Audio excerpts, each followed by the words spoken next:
Welcome to Interplay. This is Michael Shapiro, your host.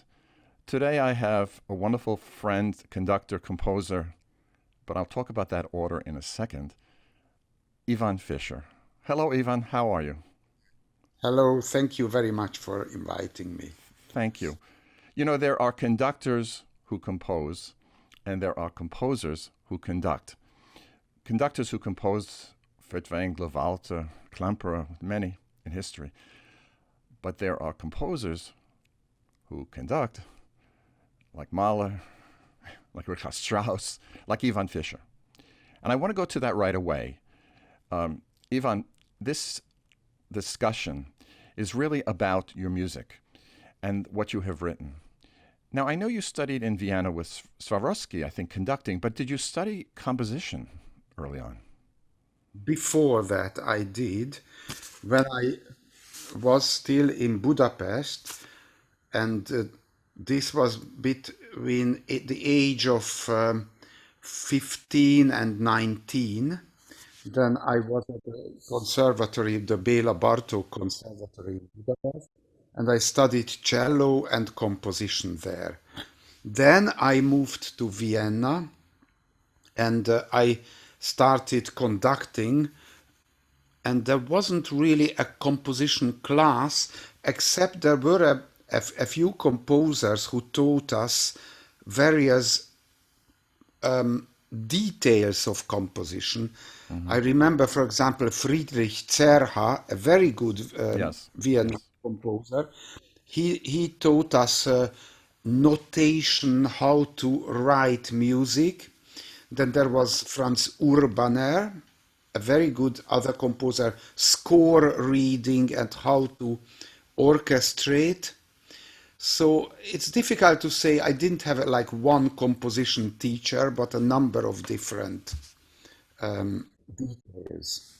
Now, it is very interesting because I think your composing totally infuses what you do as a musician, whether it's on the piano or leading an orchestra or administering the Budapest Festival Orchestra, because organization in a composer is the same as administering, very similar to administering a large group of people and founding it, creating a composition, creating an orchestra, mentoring younger people, like your extraordinary Nora Fisher, your daughter, who's an amazing singer.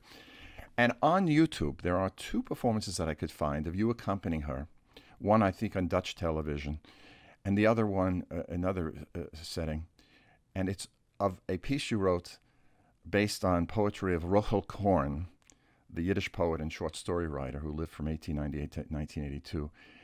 A Neukleid for soprano and piano from 2009. Now, this was commissioned by the Committee of the Dutch Memorial Day in 2008 to commemorate the youngest victims of the Shoah. A million children were killed, murdered, and you wrote this piece. It is difficult to stop mourning. So, Ivan, speak to us about a Neukleid.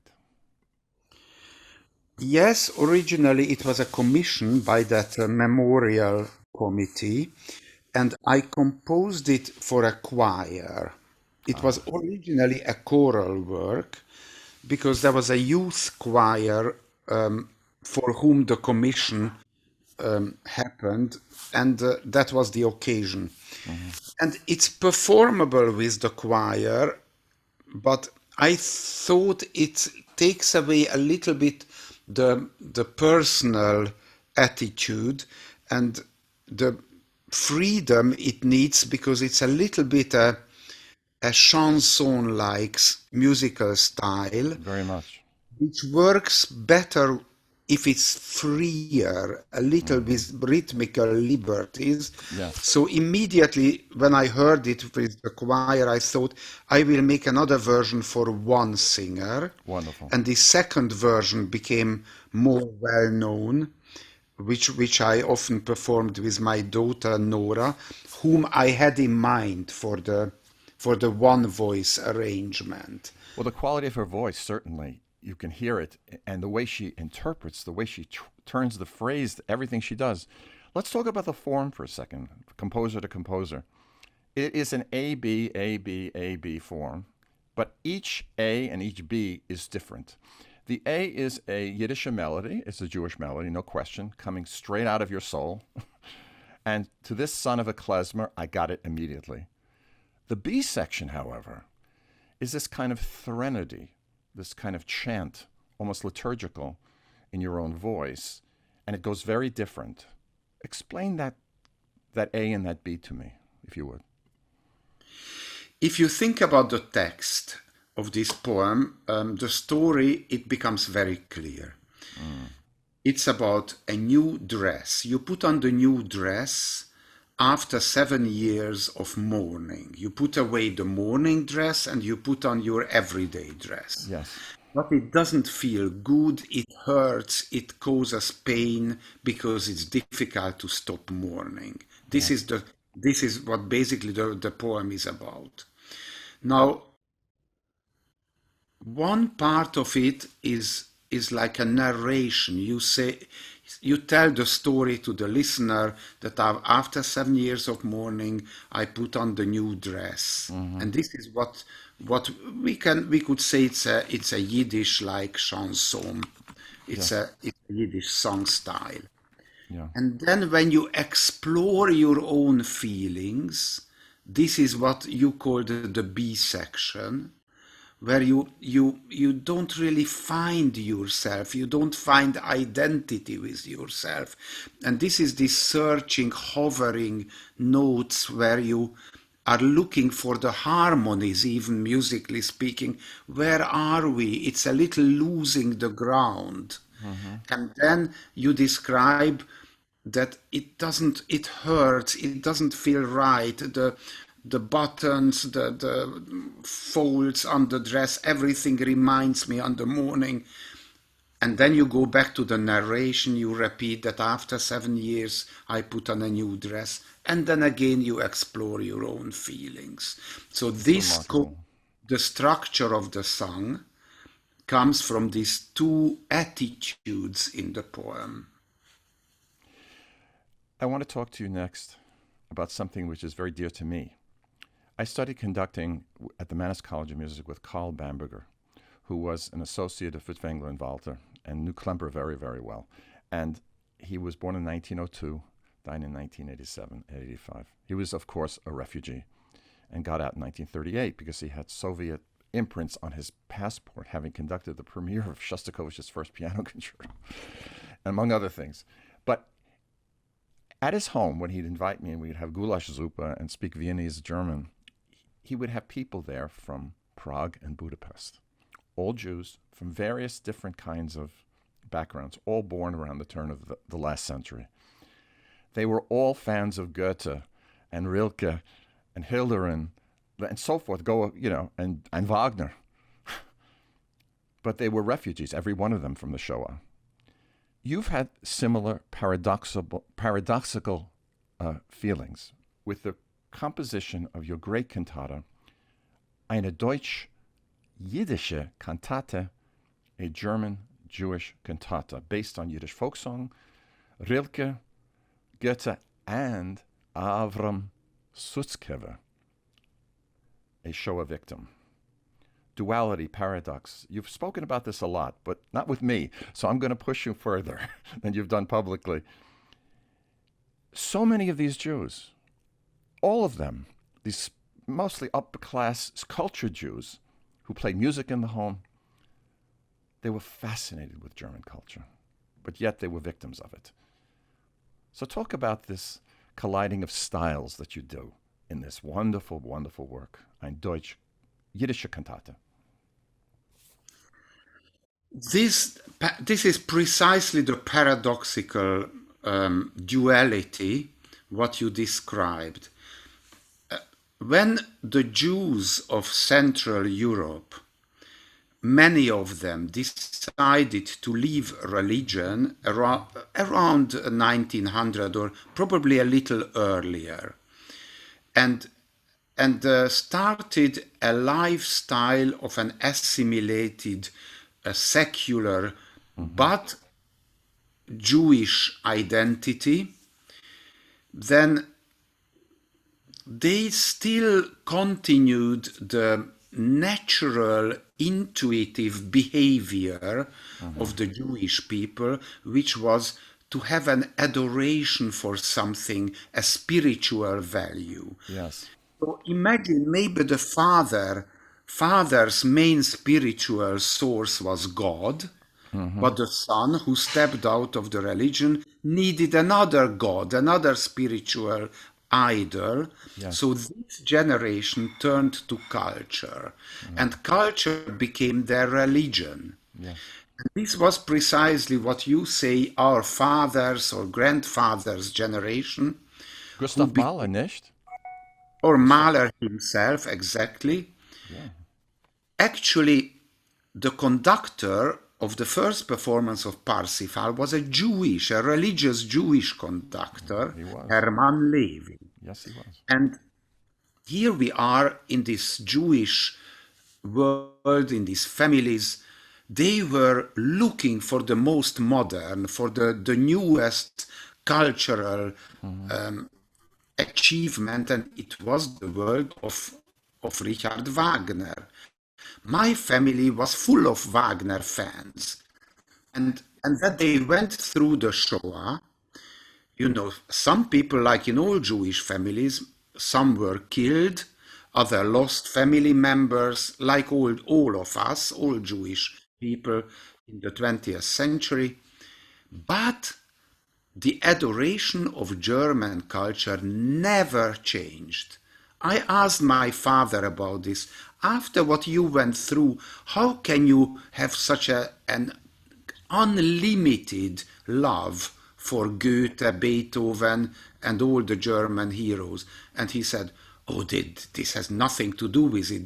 These are great people, and the Nazis were idiots. And the Nazis didn't didn't reduce his adoration for Hmm. the German Hmm. culture. Hmm. Hmm. Now, this duality was probably a little short-sighted, because Hmm. if you study the history carefully, it's deeply integrated.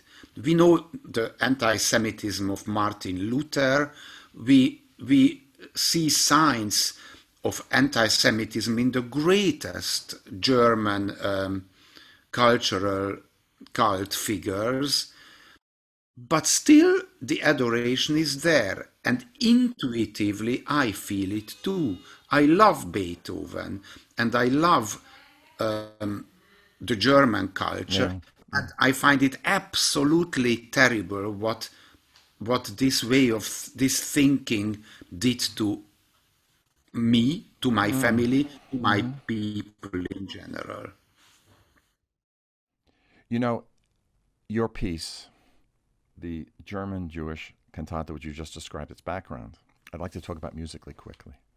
Right. It is made up of four parts: Wiegenlied, Sleep My Little Bird, Close Your Eyes, a German aria, a Yiddish aria, and then what you call Grabschrift, epitaph. Of course, there are many elements. There's the Baroque, there's classical too. I hear some Gluck, at least a little bit of a taste in the epitaph, which is absolutely remarkably beautiful music. Voices of the Spirits, which I find a very interesting comparison to Orfeo at Eurydice, you know? Crowns entwining in endless quiet, the power of good rewarding us in abundance. It's marvelous words. Now, the text continues straight through. There's no stopping. Am I right? There isn't, because the whole piece is about duality, about paradox, about these two colliding languages. There is the German language and the Yiddish language, Yes, and it's a two-language cantata. it is. You hear something in German, and that has its own musical style, and the Yiddish has another style.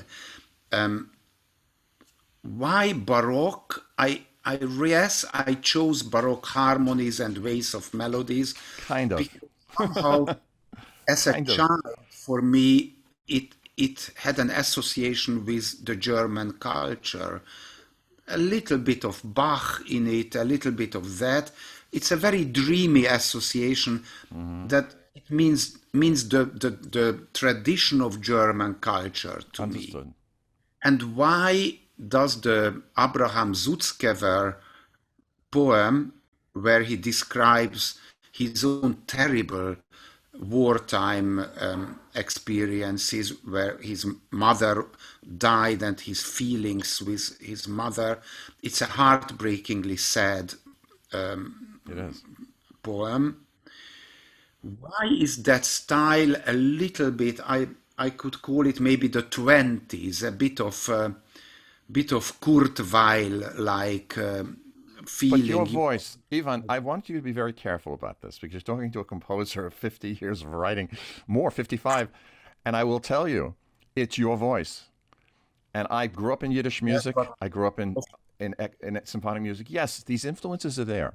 yes, these are what I'm talking about are the inspiration Of sources. course. Of Like, course. for example, in the music of Bela Bartok, you can recognize traces of Bach, you can Absolutely. recognize Debussy, but Yeah, it's yeah. still Bela Bartok's music. And I talk about this type of where the inspiration comes from. No question about it. No, I thank you. But hearing it first, the music has immediate recognition for this listener. I get it immediately. I know where you come from. I know your background. I feel it, and it is so deeply felt. I will also tell you that melodically, harmonically, and instrumentally, the orchestration, ideal. It works beautifully. Thank And you. but I will also think that your experience in as a practical musician has informed what you do. I know it's informed what I've done, no question about it, and it informs what you do every second, every bar. Um, I want to Here, shift. Yeah, yeah. yes, just I want to comment on this. What you are talking about is a very important connection between the performer and the composer. Yes. Please We, speak to we that. know how practical Gustav Mahler was. Everything he wrote sounds wonderful. Yes. And there were other composers who were less practical because their way of thinking is different.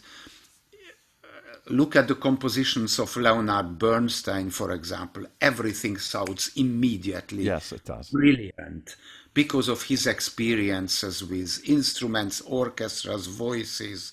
Yeah, So I think here the two profession people have a small advantage. they do. But you certainly do. And the orchestration is gorgeous. And doing it with your people that you brought up is phenomenal.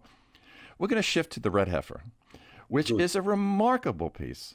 And it was written, I think, about 5, 6 years ago. Am I right? A little more, I think it was first performed in 13, Ah, in and in many 2013. different locations. There's a wonderful YouTube broadcast with a great cast with you conducting, which puts it forward with very good English at the bottom, script. The Red Heifer obviously is a major concept for evangelical Christians here in this country. You may know that the Red Heifer comes back to Jerusalem and then the second coming of Christ will come. But it's also a concept in Jewish background. And the subject, when it takes place with the blood libel in the 1880s, and then with the current madness of the right wing, far right in Hungary, of course, Jews living in a culture that don't want them, the significance of the red cow. And then at the end, I'm going to ask you some questions about folk music. But first, those things, the subject then and now, Jews living in a culture that doesn't want them, and the significance of a red cow. Please speak to that.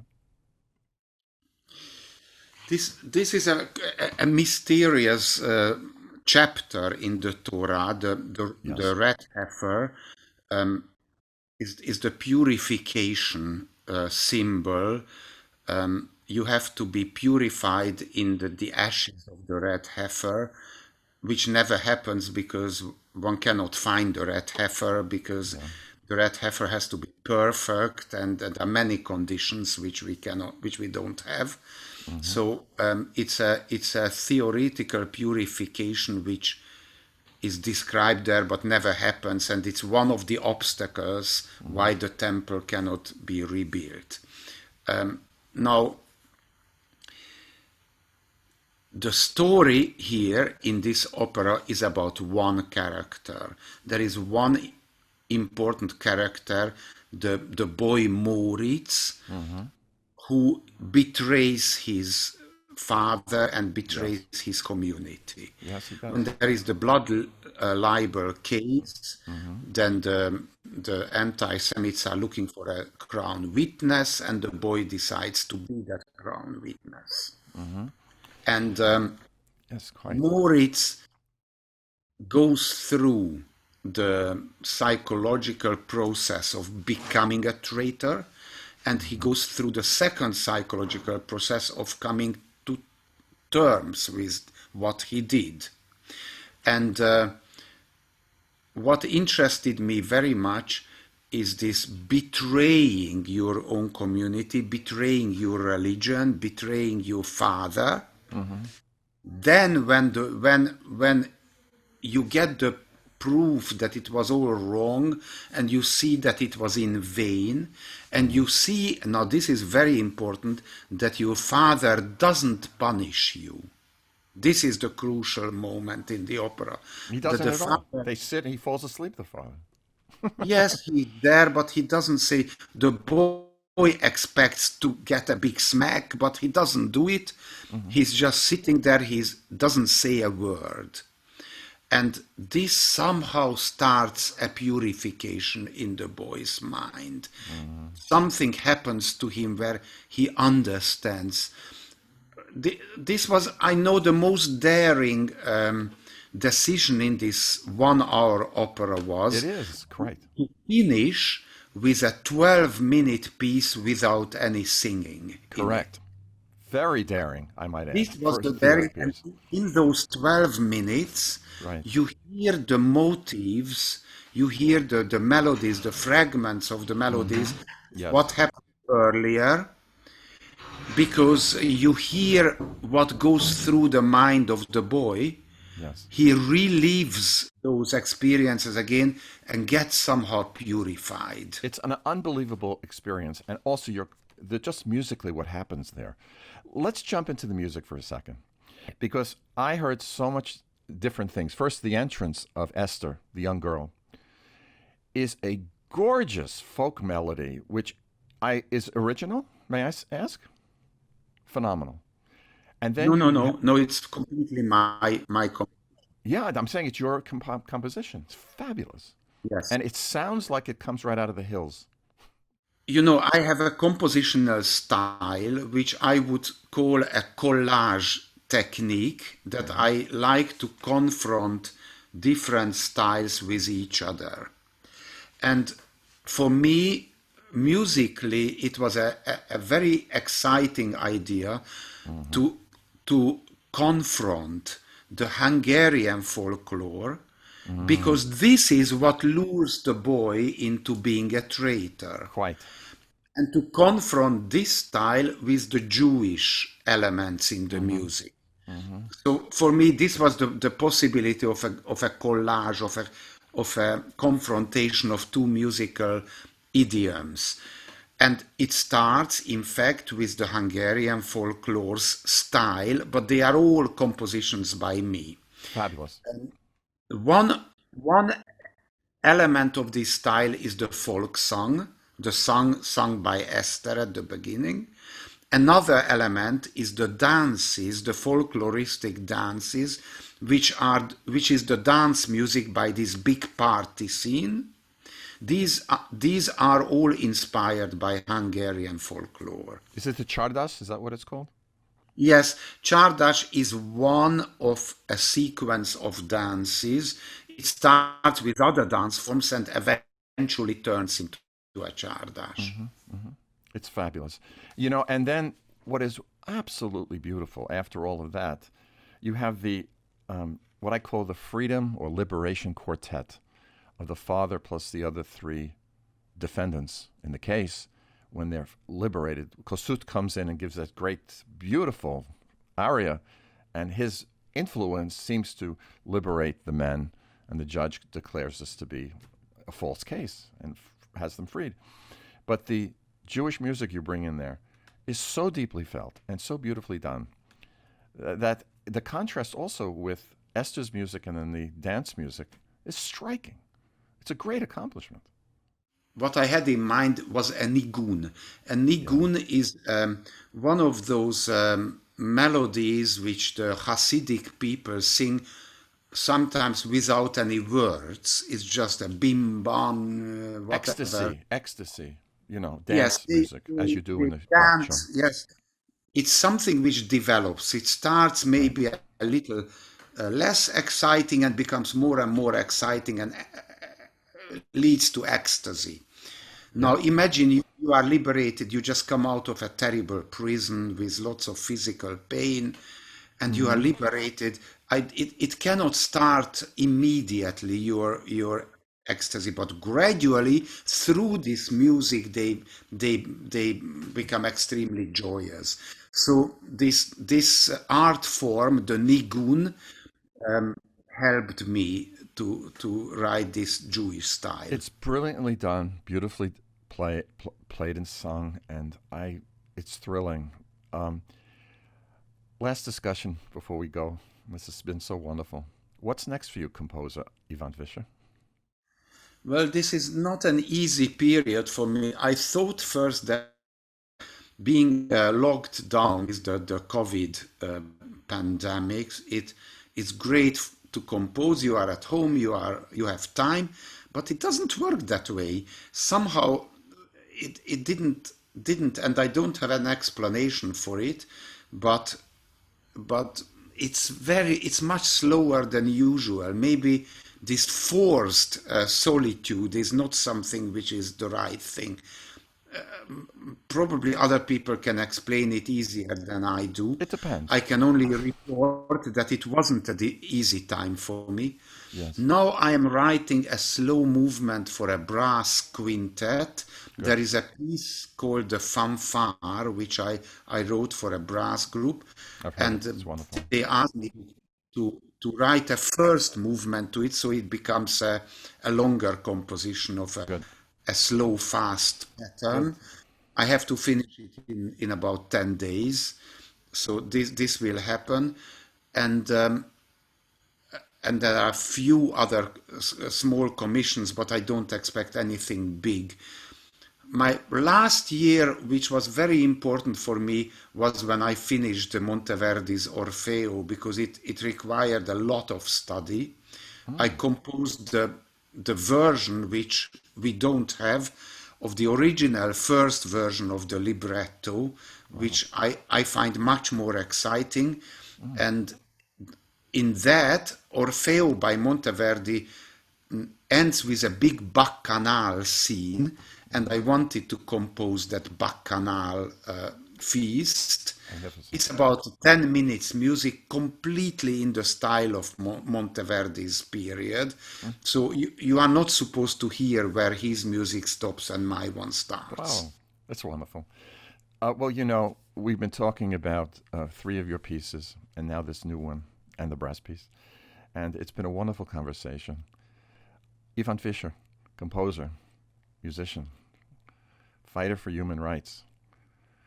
Thank you for being on Interplay. This is Michael Shapiro, your host. Thank you. Great honor.